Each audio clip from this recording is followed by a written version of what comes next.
Welcome to Popternative, where we dive into topical discussions from the worlds of pop culture, social media, and sports. Here is your host, Peter Remoliotis, aka PD Beats. Hello and welcome to Popternative. This is the talk show and podcast where we have digital discussions from the worlds of pop culture, TV, film, everything really depending on the guest. We talk about it all. As always, I'm your host, Peter Remoliotis. On social media, you know me as PD Beats. And my guest today is a director, editor, photographer, and he will be the host and judge of a reality show coming out April 26th on Hulu called Exposure. Cole Walliser is with us. Cole, welcome to Popternative. What's up, sir? Thanks for having me. I'm excited to do this. It's exciting. The trailer was released, for Exposure. I mean, reality TV has always been really big and everything. I'm really excited about Exposure. What can you tell us about Exposure, what we can expect? Well, I'm super excited because this is like a reality competition show that focuses on photography. And It's like, for me, having dedicated my entire life to this craft, it's like an honor to be a part of this show, just to celebrate creatives and photographers all around. So that's super exciting, and like just putting a bunch of my peers, in a sense, to these crazy challenges is a really fun and exciting show to be a part of, for sure. And you're wearing many hats, right? You're hosting it. You're also a judge on it as well, from what I hear. What was that kind of like, wearing many hats? It was fun. It's not too unusual for me to wear a lot of hats. No. I'm directing, I'm also producing, and like sometimes I'm shooting. So it's like you're always doing a lot, especially in the age of this digital era that we're in. Yep. But it was definitely a whirlwind. Production happened super fast. I got the call 2 weeks later. I'm like on set, reading a teleprompter. Contestants are there. So it was a whirlwind to get started. You say you dedicated most of your life to photography. You do wear many hats. A lot of people that follow your career and follow you on social media know you wear many hats. When did you know that you had to wear many hats, Cole? Was there a moment in your career so far where you're like, okay, I got to do more things? It wasn't so much that I realized I had to do more things. It just sort of, I thought I would do less things, and then that never happened. You know what I mean? Yeah. Because like when you start, you're like, you have no crew, you have nobody. You're like, I'm doing everything. I'm lighting, doing the set design, doing audio. And I was like, oh, at some point I'll stop doing 50 things and I'll just focus on one thing. But that never really happened. No, it definitely did happen. Yeah, I mean, I definitely got more focused, and there was definitely jobs that I could relinquish. But you're sort of, because of like volume is like, and content is king. You're better suited to just be doing more, and it's just kind of the way it works. So you kind of take it as you go. The thing I'm excited for about Exposure is like literally the name of it, the exposure, the opportunity for photography and cinematography and all this amazing eye candy we're seeing to get more kind of eyes on it and more of a respect. Do you agree? That's kind of also one of the points of this too, to have more eyes on what it's like to be a photographer, Cole. Absolutely. And I think the timing is so right now, because like everybody wants to know how to take a good photo. Everybody has social. Everybody's taking a million photos every day, posting themselves. So like I think people are really curious in as far as the culture goes, with like how to take a good photo of themselves, how to take a good photo of someone else, like how you take a good shot of like a landscape. And so we dive into all these things with like some amazing talent, and you really see how 8 people doing the same thing can come up with vastly different images, and some are great and some are not so great. And so it's really cool to just dig into the inner workings of like how good photography works. And man, I have to say, like, and you specifically, I've seen your work, I've followed your career. I mean, I don't know how you do some of it. I don't know how you do some of it, to be honest with you. Like, and that's the thing too. And I wanted your comment on this. Is one of my favorite things about this binge watch culture we're in right now is how amazing these things look. The director of photography is like, the cinematographers are just hitting it out of the park. Are you agreeing with me that it's just the last couple, like 5 years, let's say, it's just been excelled and leveled up, like how amazing things are looking, Cole? Yeah, it's crazy. And I think it's a lot due to the technology, and like the playing field is being leveled. Yeah. For a long time, like the history of film, like people who were just off the street, like random people who wanted to do film, you literally couldn't. You couldn't get cameras, you couldn't get lights. And then for a long time, you could get cameras, but they weren't that good. They were like, high 8 or like digital 8, or even just like at first when digital cameras started coming out, they weren't as good as the cinema digital cameras. But now it's like You got like the Samsung phone shoots 8K. Like, Yeah. a lot of the cinema cameras don't shoot 8K. You know what I mean? So it's like the playing field is equal, and then like the cost to create good work is going down. So it's like TV shows are looking like movies, digital content's looking like TV shows, and so the playing field has really been leveled. And that's really exciting because it's like it breeds a lot more talent. And it's really funny because this is going a long time ago. Some of my colleagues who are in a lot of really cool projects now, they did a movie called Happy Slapping, and that was the first movie. This was a long time ago, Cole.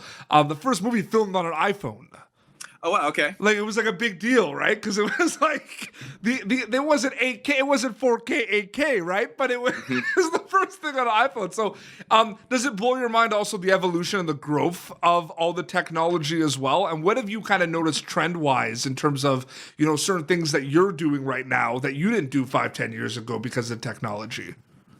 Oh, I mean, I think that like the content that I'm creating would not be possible with technology 5-10 years ago, for sure. You know what I mean? Like, having cameras that are so portable and so ready to use and so high quality, like, is unimaginable 5-10 years ago. You know what I mean? But then as you're talking about with the change of technology and your friend shooting the first iPhone movie, it's like Steven Soderbergh, who's an Academy Award winning director, went on to direct a movie on the iPhone. Yeah. So it's like, even the guys at the top of the game are doing that same thing. So it's like technology is really, it's really leveling the playing field, and everybody has a hand at it. And even the best of the best are using it. So it's like, it's really cool and exciting to have that connection with technology. As an advocate for content creation and photography, does it make you happy that the access and the ability to just kind of go out and shoot things and make things happen, like, that must make you feel happy as well, Cole?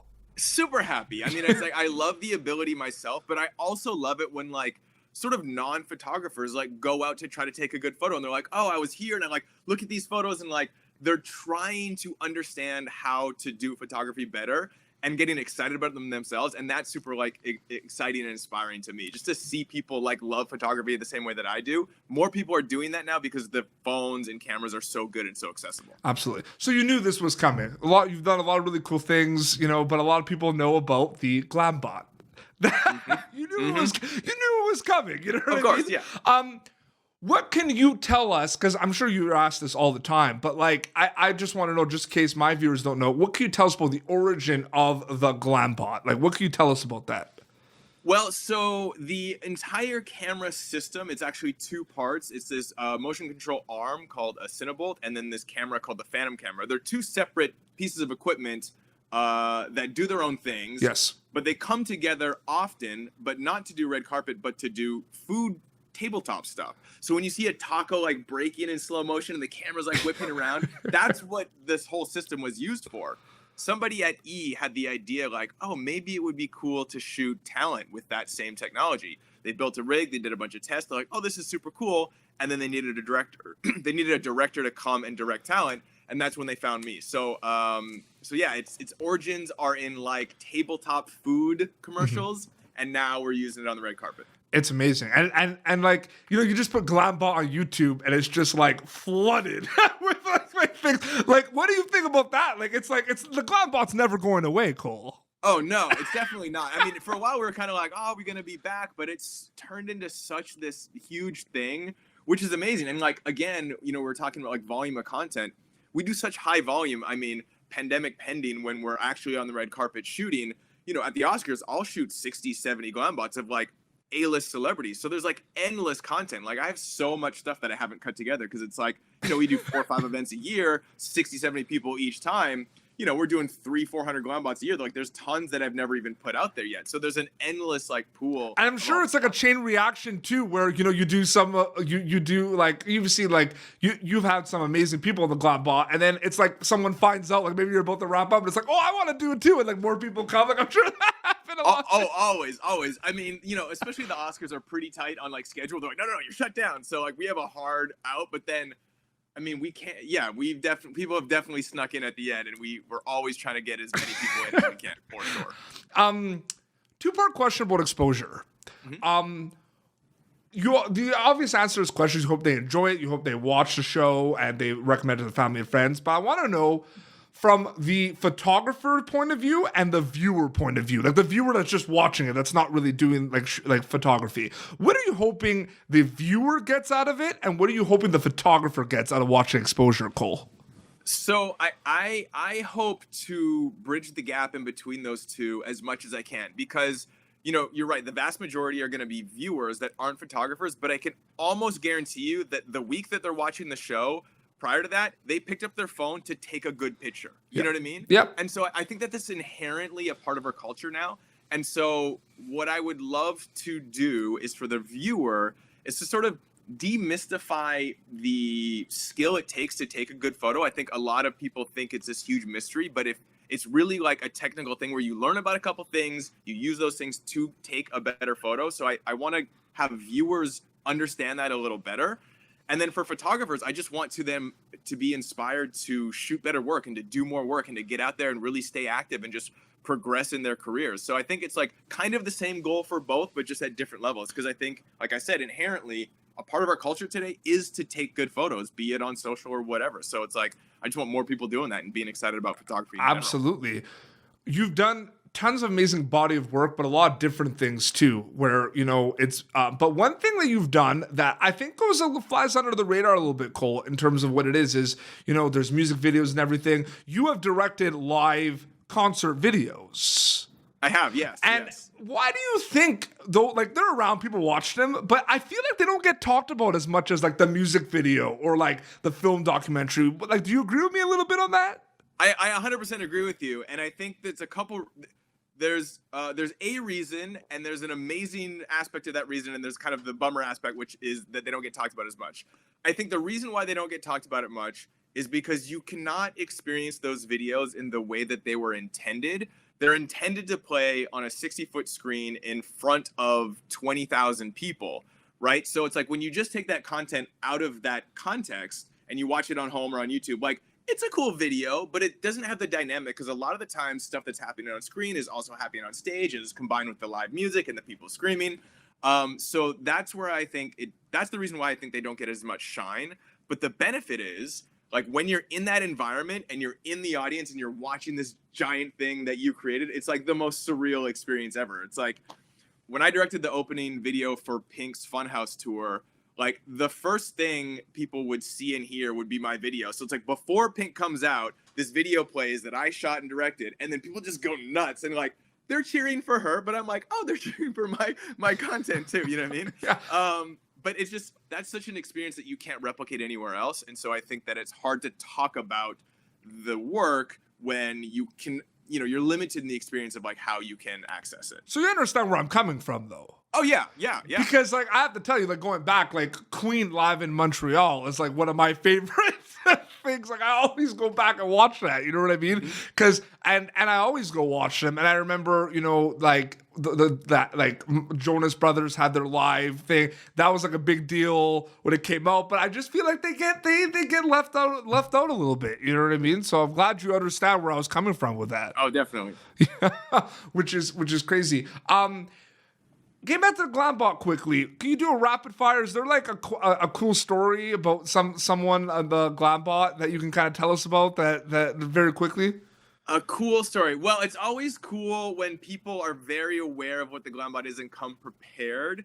Like Liza Koshy was like super into it. She knew exactly what it was. She was like, I watch all your stuff. I'm so ready. I have some ideas. And I'm like, amazing. Same with Nina Debrov? Dobrov, yeah. Yeah, Nina Debrov. She was like ready. She's like, oh, I know what I want to do. And I was like, that's amazing. So those are always like really exciting to see and have people come and be excited about it. But then it's like you have people like Brad Pitt, who's like an icon and like just the coolest guy ever, like just so nice and friendly. And I was like, oh, you're just like a cool dude. You know what I mean? So stuff like that is just awesome to see and experience firsthand. Absolutely. What is your favorite thing about photography and videography? Or like, there's like 2 or 3 things you could tell us about, like for you specifically? I mean, I think that like for me, the aspect of creating something new has always been is like the driving force, be it a new photo or a video clip or an idea of something, like just going out and shooting, like capturing a moment that has not been done or seen before, and sort of expressing it through that is the thing that drives me in this world. I think, you know, and I don't mean that like all my photos are like spectacularly different.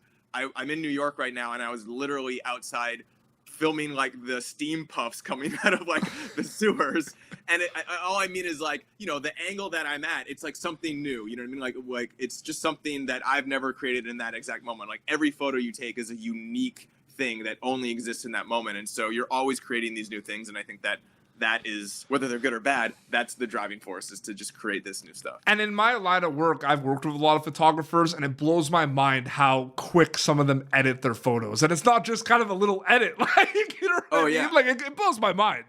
Yeah, I mean, it goes back to this whole idea of volume. It's like you're rewarded by turning out a high volume of work, and so the faster you can edit, the more you're rewarded. And it's just kind of the way things are going now. Absolutely. Cole, thank you so much for coming on Popternative, man. I really enjoyed this.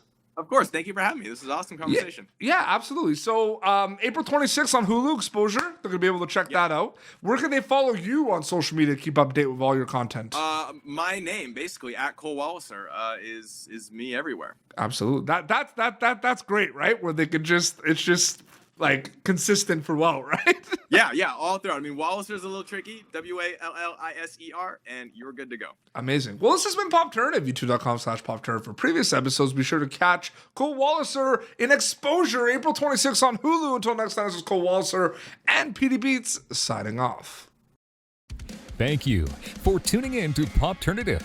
Make sure to check out our past episodes of Popternative on YouTube. Be sure to like Popternative on Facebook and follow us on Twitter. This has been an Autograph Communications production.